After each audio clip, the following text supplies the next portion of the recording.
Hola, soy Ángel Mateo Charris, soy pintor, soy de Cartagena y pues yo empecé a pintar muy joven, pero no solo pintaba, hacía maquetas, pintaba, hacía todo tipo de actividad manual, digamos, ¿no? Pero tenía que pasar muchas temporadas en cama porque tenía un asma de esos que no le encontraban solución y hasta que descubrieron que era una alergia de estas así persistente en primavera, pasaba mucho tiempo en cama. Y entonces leía muchos tebeos, sobre todo, y leía libros y tenía que empezar a hacer cosas para pasar ese tiempo, ¿no? Que no podía ir al colegio porque tenía que estar allí mucho tiempo. Y yo creo que ahí empezó a crearse ese vínculo con la pintura o con la imagen, ¿no? Con la imagen sobre todo a través de esas colecciones de Dumbo, de Karl Barks, ahí interpretando el Pato Burgo y todo ese universo, o Tintines o Asterix y cosas de estas, y a través de ahí, y bueno, Bruguera también, claro, y a través de ahí pues creció esa pulsión por crear casi, más que no solamente dibujar o pintar, sino también imaginar sobre todo, ¿no? E inventar mundos, ya que tenía que estar en ese tan pequeño y tan cerrado, inventar otras realidades. Y ya mi madre me compró algunos, ya tenía yo recursos, lápices y tal, y mi hermano me regaló una cajita de esas de óleo ya en unas vacaciones, que él iba a pintar y de paso yo pinté también. Y ya empecé con óleo, pero tendría a lo mejor 12 años o algo así, 11 o 12 años ya cuando había pasado ya al óleo, que era como palabras mayores. Y a partir de ahí siempre he seguido haciendo pintura, pero ya te digo, siempre con muchas más cosas. Siempre he tenido intereses de todo tipo, que es lo que se han metido en la pintura. No soy un pintor puro, digamos. Me ha gustado mucho todo el rollo creativo, estar en sitios que veía mucho cine, en cineclub de estos de instituto, de tal, o hacer música, tenía un grupito de música, cantar en el coro y pues eso, seguía pintando siempre y seguía haciendo diseño, cómic, o sea que empecé un poco así. Y por eso en principio son un poco que mezclan muchas cosas a la vez. Mi primer premio no fue de pintura, fue de escultura, al poco de acabar la carrera. Y luego me dieron otro de fotografía, que me llevaron a Arles, ahí a los encuentros internacionales de fotografía. Y la siguiente gané en Murcia Joven de cómic y de pintura el mismo año, o sea que tenía como muchos intereses, casi demasiados. Entonces, lo que me costó casi fue ir acotando, ¿no? Ir centrando a ver con qué me definía, y encontré que la pintura me servía para meter muchas cosas dentro, ¿no? Para contar las historias que me gusta contar, pero de forma visual sobre todo, que es lo que más me interesaba, pero así empecé, vamos. A mí siempre me ha gustado la pintura, ¿no? La imagen pintada, ¿no? Pero es una imagen muy bastarda, digamos, no es una cosa pura, no, porque pues eso, he hecho cursos con Concha Jerez, que tiene la faceta conceptual, con Andrés Nájel, que me enseñó a hacer esculturas y tal, y con eso, con Manel Esclusa, que estuve haciendo fotografía, o sea que... Pero yo encontraba que la pintura seguía siendo muy válida, no solo que yo era un aficionado a la pintura y a ese tipo de imagen, sino porque era un recurso muy válido que en esos años estaba totalmente cayendo en desuso casi, ¿no? Porque había que ser conceptual, había que ser videoartista o lo que quisieran, menos pintor. Y entonces a mí me gustaba apostar por eso, yo creo que había muchas cosas ahí. Luego también hubo una estancia ahí al poco de acabar la carrera, que había estudiado Bellas Artes en Valencia, en el que fui a Nueva York, ¿no? Y estuve ahí 3 meses ahí viendo lo que era casi el arte, porque poco había visto aquí en España. Y entonces también hay una vuelta a la pintura en Nueva York en esos años. Había ciertos autores haciendo cosas interesantes, venían los alemanes con sus cosas expresionistas y tal, y encontré un pintor como Mark Tansey, que a mí me interesaba mucho. O sea que había más gente que pensaba también que no había muerto, como nos siguen diciendo cada poco tiempo, que la pintura era una vía de comunicación importante. Así es que pensé que cabía todo ahí. O sea que no era repetir un ciclo de formas de pintar era como que podías inventar cosas a través de la pintura. Y entonces a mí me gusta un poco también ir a contracorriente, y ya que todos decían que no, yo decía que sí. Y luego encontré apoyo, también cierto apoyo en crítica y en muy pocos, porque seguían siendo minoritarios, pero en crítica y en galeristas como Ramón García Alcaraz, en My Name's Lolita, que fue mi primer galería y en la que sigo, y Juan Manuel Bonet, Fernando Huizzi, una serie de críticos que sí entendían esa forma de ver la pintura. Y entonces apareció un grupito de intereses, de artistas que se interesaban en lo mismo, vamos, en Valencia, sobre todo en Valencia, alrededor de la galería en la que yo estaba, y algunos otros, y empezaron a llamarnos pintura neometafísica y poner una etiqueta que es lo que les gusta mucho a los críticos y también al mercado también le gustan las etiquetas, pero sí, era gente que apostaba por la pintura y en un clima que no era especialmente apropiado, ¿no? O sea, que no te recibían con los brazos abiertos. Pero yo creo que se hicieron cosas muy interesantes y que bueno, conseguimos mantener la llama. Ahora hay muchos más pintores que en aquella época, porque ya parece que se tolera más, ¿no? Yo siempre que he viajado fuera he visto mucha pintura, pero aquí era como que era muy reticente, como que eso ya no era moderno, ya no era posible. Sobre todo una pintura figurativa, que remite más como al pasado todavía, ¿no? En ese viaje a Nueva York del que hablé antes, empecé también a estudiar mucho las corrientes postmodernistas y eso, ¿no? Y ya, la idea de que todo está mezclado y que puede estar todo al mismo nivel, la alta cultura, la baja cultura, lo popular, lo antiguo, lo moderno, todas las épocas. Y eso era un mundo en el que yo estaba bastante cómodo. O sea, era lo que yo necesitaba hacer en ese momento. Porque a mí me gustan muchos tipos diferentes de imagen, ¿no?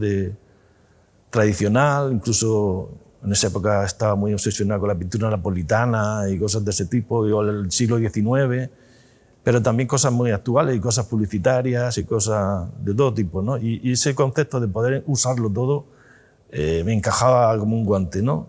Y por aquella época también, para empezar a ganar algo de dinero y eso, utilicé el diseño gráfico como de forma natural para poder ganar algo de pasta, porque en esa época todavía no eras conocido, nadie te compraba.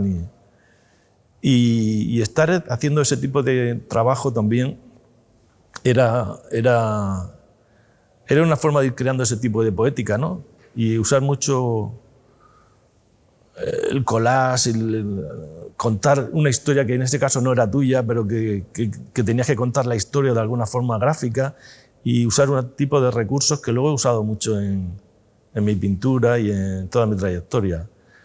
Porque la verdad es que casi toda esa primera fase empieza a través del collage. El collage, sobre todo, no sé, metahistórico o algo así, como mezclaba mucho tipo de imágenes. Hice aquí una exposición en San Esteban, la iglesia de San Esteban, con unas becas que me dieron y eso, las becas de la comunidad de ese año, no sé qué sería, del 89 o algo así, 90.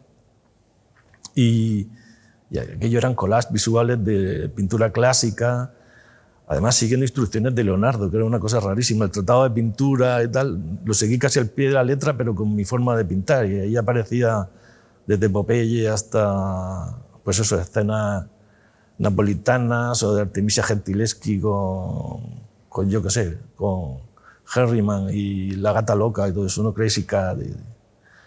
Y eso al final, modelado de otra forma, al principio era radicalmente collage, ¿no? Y entonces fui como suavizando para que la imagen fuera aparentemente más posible, ¿no? Encajarla en un marco así como de posibilidad, ¿no? De ser una imagen como más coherente entre las cosas. Entonces todo se mezclaba un poco más, de forma más coherente, y eso es lo que he utilizado mucho tiempo.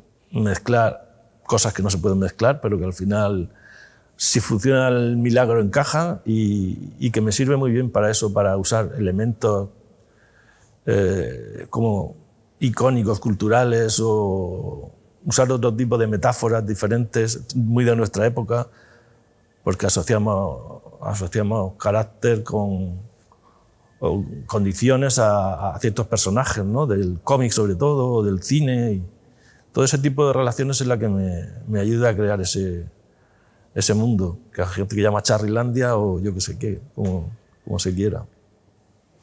Yo soy de Cartagena, ¿no? Y eso, de alguna forma, hay gente que no le marca mucho, pero a mí sí, ¿no? Es una ciudad en la que he seguido viviendo y la que, aunque viaje mucho, siempre vuelvo y es desde donde trabajo. Y supongo que algo tiene que ver con el puerto, porque mi padre trabajaba en el puerto, era guardamuelles.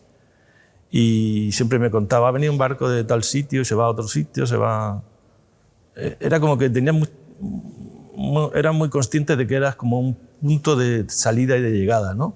Y siempre me han interesado mucho esos otros mundos y esos otros países, el viaje, la idea del viaje que es básica en mi carrera, ¿no? Porque he construido muchas series positivas a través del viaje y los otros territorios, el otro siempre también, el choque de las culturas y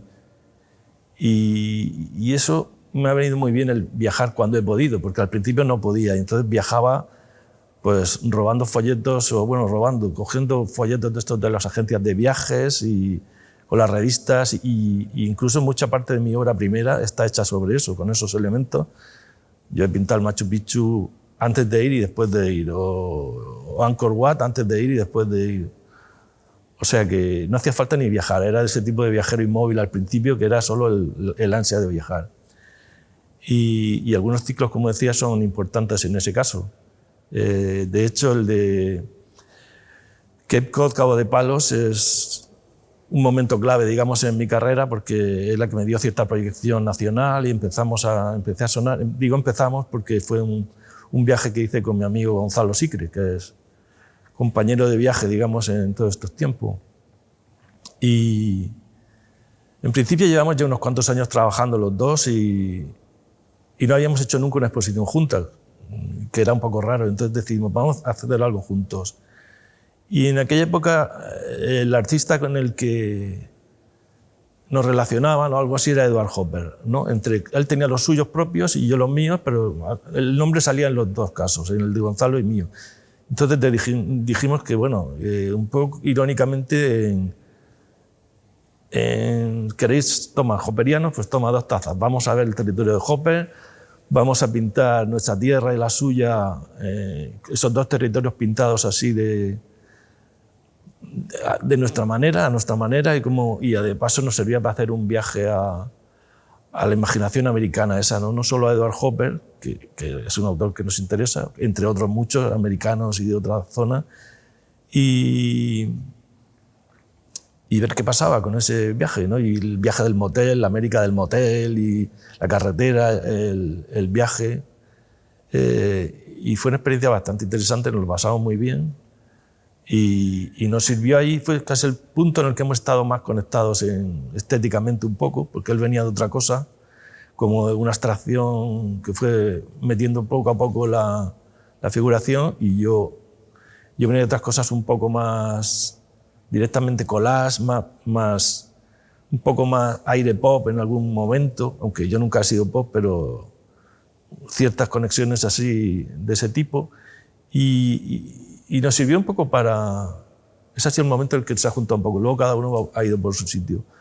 Y luego también sirvió conocer a Gay Levin, la biógrafa de Hopper, al que le pedimos un texto así como ¿quién son estos locos que desde un sitio que se llama Cartagena en España me piden un texto? Y gracias a que nos respondió muy bien, pues la verdad es que ha sido una constante, ha sido comisaria de varias exposiciones mías y una gran amiga. Así es que yo creo que el viaje ha sido como una piedra angular, ¿no? Así de toda la carrera. Últimamente, aunque me guste menos viajar, sigo usando mucho todas esas imágenes que he ido recopilando en tantos años, ¿no? He ido a África muchas veces, he ido sobre todo a América del Norte, América del Sur y Asia, y sigo necesitando eso, ¿no? Que la imagen que yo cuento le sirva a cualquier casi personaje del planeta. No tengo un ideal de un espectador de aquí, o ni siquiera español, ni siquiera entendido. O sea, si pienso que no lo va a entender en una cierta parte, mis vecinos de mi barrio, no me interesa mucho. O sea, tiene que tener esa doble capa, que el entendido pueda encontrar cosas ahí que el otro no va a llegar, pero que tenga un poco también ese multinivel o algo así, ¿no?, de lectura.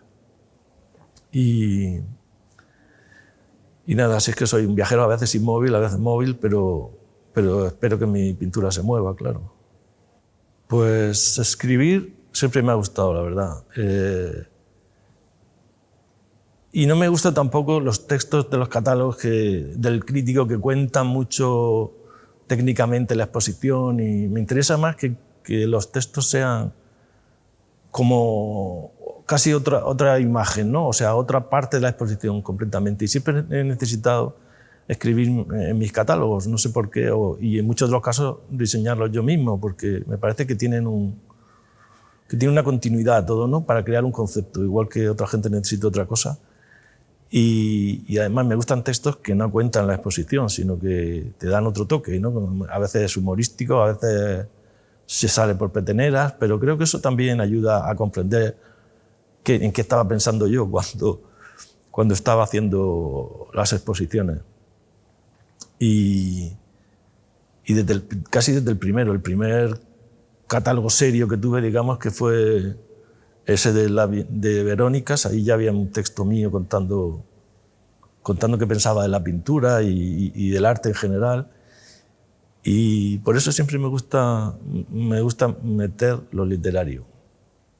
La verdad es que desde que encontré esa forma así de pintar, ¿no?, que me encajaba todo y que servía todo para crear mi universo, y que incluso podía incorporar fuentes muy diferentes y estilos diferentes dentro de la misma pintura, me encontré tan cómodo que estuve muchísimo tiempo haciendo lo mismo. Incluso la gente igual piensa que sigue haciendo lo mismo, pero nunca ha sido voluntad de estilo, ha sido todo lo contrario.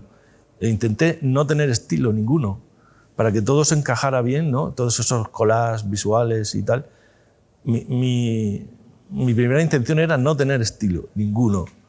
Entonces podía parecer una imagen incluso de ilustración o de años 30 rusos o americanos, o algo como neutro. Pero al final eso la gente se acaba acostumbrando a verlo y piensa que es un estilo y que es una cosa intocable y que no puedes... No, lo hacía porque era muy cómodo y porque encajaba todo muy bien, ¿no? De hecho, sigue haciéndolo porque un poco lo que hago ahora es casi lo mismo. Pero lo bueno es no enmohecerse tampoco, ¿no? Hay que, de vez en cuando hay que darse un aire por otros territorios pictóricos o otras imágenes diferentes. Y hubo un momento en que vital e incluso personal y tal, en el que nunca me había pasado, pero apareció un heterónimo que estaba preparando una exposición para los mares del sur, o sea, que se llama Los mares del Tiki, una serie completa sobre el Tiki y la Polinesia, la idea esa del paraíso, que es una idea occidental, de esa construcción cultural, ¿no?, que es toda la historia esa de los mares polinesios y el Tiki y tal. Y cuando estaba en esa época, de pronto me dejé una barba hasta aquí, el pelo hasta aquí, empecé a leer lecturas muy orientales y una cosa un poco raro todo. Y pintando eso, de pronto un día me levanto y hago un cuadro que no tenía absolutamente nada que ver, y una serie completa de montones de cuadros que por cierto nunca se han expuesto, pero que están dentro del libro de Los mares del Tiki. Sí, aparece este personaje que pinta muy diferente a mí. Y ahora entiendo a Pessoa perfectamente, porque es una cosa que lo tienes que hacer sí o sí, no es una evolución de algo que estás haciendo, eso es otra cosa que salta. Y entonces es un personaje que se llama Valentino Sipov, que firma el Lotus Eater, que vive ahí en Polinesia, en una isla, y yo soy el transmisor para esos cuadros o algo así, ¿no? El caso es que además, cuando estoy haciendo esto, de pronto me apetece volver a hacer lo que yo hacía, digamos, y entonces se crea esa dicotomía y aparece ese personaje. Y una obra que a mí me encanta, la suya, casi me gustaba la suya, en la que la gente decía o la que yo digo que es la suya, que es la que la gente piensa que es la mía. Pero bueno, la gente, los heterónimos pintan cuando quieren y cuando quieren se van. Y entonces quedaba una forma de pintar que era muy básica, casi naif, con una figuración así muy ingenua, pero también con mucha trama, mucha cosa como textil y como... Pero, como te digo, se va. Y entonces de pronto vuelve a apetecerme mucho a pintar así, pero esto no tiene sentido. Yo no voy a ir a Polinesia, no voy a seguir pintando cuadros como... Y entonces empiezo a pintar, digamos, un poco como ese heterónimo, pero intentando mezclar todo. Y entonces en ese pues cuando me ofrecen me invitan a ir a una transhumancia por Extremadura también, con varios, con Agustín Villaronga, el cineasta, con Gaby Martínez, con una serie de gente, de fotógrafos, y nos fuimos allí. Y entonces todo eso lo traduje en ese lenguaje que mezclaba, digamos, cosas, ¿no? Las dos, lo que yo un poco hacía y toda esa trama y todo ese mundo de Lotus Eater que yo no sé si inventé o que estaba ahí. Y eso es lo que yo creía que iba a seguir haciendo, pero durante el proceso de la última exposición de Futurama, aquí en la Sala Verónicas de Murcia, pues empieza a diluir un poco todo ese interés me empieza a interesar otra cosa y vuelvo a retomar modos que se conocen como anteriores de mi carrera, pero es de una forma natural, a veces están tramados, a veces no están tramados. También es por la necesidad de contar cosas, porque cuando apareció Lotus Eater, la característica principal es que no contaba absolutamente nada, ¿no? Era como quitar la narración y solo disfrutar, y era el gozo de pintar porque sí, y sin necesidad de igual escaparme un poco de mí mismo, ¿no? No lo sé. Pero ahora que estoy intentando reflejar todas esas nuevas obsesiones y sobre el futuro y sobre qué va a pasar o qué no va a pasar, necesitaba otra vez que se entendiera todo, ¿no? Y que poco a poco necesitaba esos símbolos otra vez, esos elementos exteriores y han ido desapareciendo esas tramas. O aparecen a veces sí, a veces no, se van, vienen. A veces parecen fractales, a veces parecen cuestiones matemáticas. Es un poco... Tiene un rollo también un poco de meditación en sí, porque esas tramas son casi mandalas, ¿no? Vas a ir repitiendo y te olvidas un poco. Y no sé qué va a pasar lo siguiente. Eso es lo más interesante de la pintura, ¿no? O del arte en general, que otra gente puede saber lo que va a estar haciendo, pero nosotros no sabemos. Y es muy difícil ser artista, es muy difícil ser pintor, especialmente en un mundo en el que creen que no es lo suficientemente moderno. Pero ¿sabes? Lo mejor es hacer lo que a uno le dé la gana, claro, evidentemente. Y lo que esté cómodo y lo que si tienes un cierto apoyo, pues viene muy bien, y comer todos los días está bien y todas esas cosas, ¿no? Pero no hago nada por eso ya. O sea, ya lo tengo claro, que hago lo que me apetece. No siempre lo que me divierte, porque a veces el arte es muy divertido y a veces no lo es tanto. Hay que sufrir cuando pintas, un poco de todo. Puedes no sufrir, pero quiero decir que lleva su tarea, ¿no? Y te cuesta hacerlo fácil. Además, está el acto de pintar, pero está el acto de pensar, que es cuando empieza realmente la pintura, ¿no? Que empieza mucho antes. Y yo creo que ahora estoy en un punto en que puedo mezclar todo y puedo tomarme las libertades que me den la gana, claro. Pues en Futurama, en la exposición que he montado aquí en la Sala Verónicas de Murcia, quería un poco contar mi mundo interior ahora, ¿no? Y no sé si puedes pensar en otras cosas en que no nos queda demasiado futuro, que se nos está haciendo estrechito, así cada vez más corto. Igual hay gente que esas cosas no le interesan, pero está leyendo mucho, pensando mucho, viendo mucho sobre el futuro. Y hace unos meses me encargaron una conferencia en el Museo del Prado. Y y ya empecé a intentar ver cómo habían contado el futuro otros artistas, ¿no? En otras épocas. Podían ser profecías, podían ser visiones apocalípticas o textos de escritores pasados a pintura. Y eso para empezar a prepararme cómo veo yo el futuro. Porque el futuro es imposible de pintar, pero tenemos todas esas proyecciones del presente y qué es lo que posibles premoniciones o ideas que pueden pasar en el futuro. Y la verdad es que no está muy bien. Muy negro no está, pero tampoco quería yo contar una visión apocalíptica del futuro. Quería intuir posibles cables o salidas hacia donde puede ir. Algunas buenas, otras malas, otras positivas, otras... La mayoría tiene un toque como negro o algo así, o pesimista, pero bueno, es un poco el momento, ¿no? Y precisamente esto me lo encarga una exposición en un edificio como este, con una arquitectura tan antigua, a su vez, y tan escenográfica un poco, y no muy apropiada para la pintura generalmente, porque hay pocos sitios donde se pueda colgar pintura.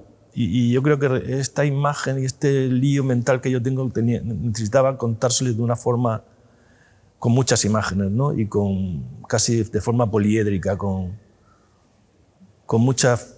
Pues eso, no me bastaban con 10 cuadros para hacer esto, necesitaba mucho más para que diera esa sensación de, no sé, de lío, de premoniciones, casi como un sueño y casi como un viaje a ese posible futuro, en el que se monta de forma un poco especial, todo con toma de tierra, todo aquí en el suelo.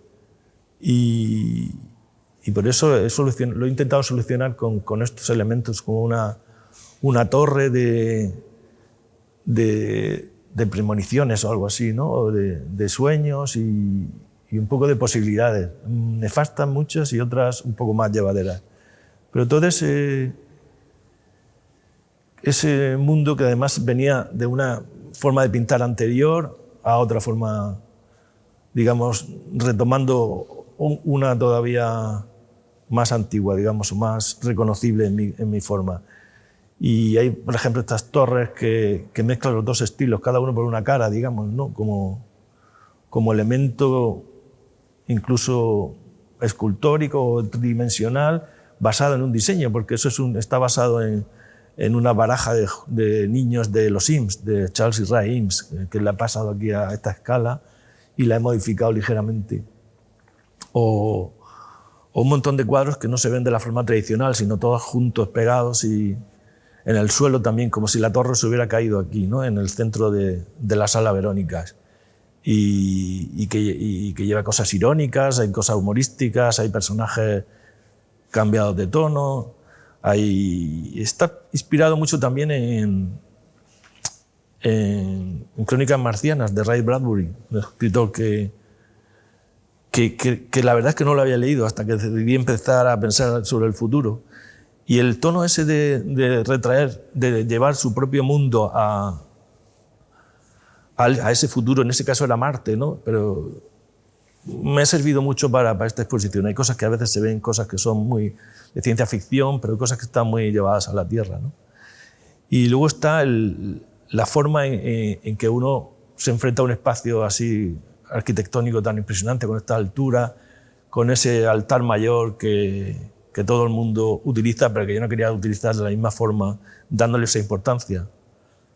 En parte porque ya le había hecho algo así en el IBAM, en el Centro del Carmen, cuando expuse en su época, y había utilizado una pieza gigante así en el frontal. Y aquí quería hacer otra cosa, que quería que la gente se olvidara también de un poco del techo, ¿no? Que se centrara mucho en la pintura. La pintura tiene muchos detallitos y tiene esas capas que se han ido mezclando con las imágenes, y entonces quería que todo estuviera muy cerca, que se pudiera ver, entonces que estuviera muy relacionado con el espectador.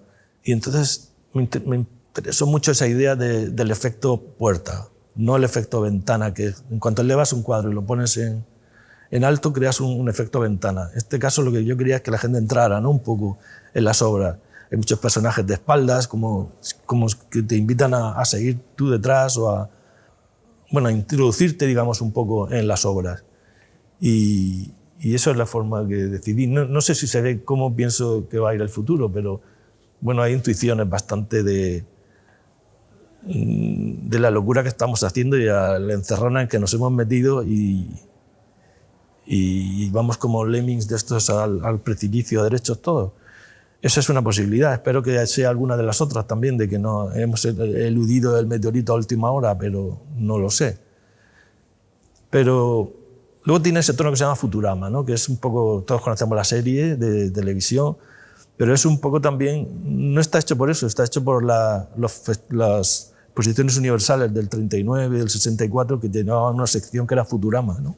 Era un panorama del futuro. Entonces era un nombre que encajaba muy bien con la exposición. Pues el futuro no sé qué me va a deparar y eso es casi lo que me divierte, ¿no? Y sé que creo que sé que voy a seguir pintando y imagino que seguirá siendo figurativo y seguiré queriendo contar historias, pero no sé si va a aparecer por ahí otro heterónimo tampoco, no tengo ni idea. No sé qué me va a interesar tampoco, porque no sé. Esto es lo que más me apasiona de mi oficio, ¿no? La parte, digamos, de oficio, de que no sabes qué vas a estar haciendo, en qué ciudad vas a estar exponiendo, o si no estás exponiendo, o si la pintura va a volver a caer ahí al agujero en el que la tuvieron ahí encerrada, o no. Y no me gusta mucho hablar de proyectos, porque muchas veces cuando los cuento se gafan, así es que no voy a contar demasiado. Esta exposición va a ir luego a Barcelona, en parte, y acabo de tener otra sobre Antonio Muñoz Molina y el invierno de Lisboa con una serie de artistas y no sé qué va a pasar.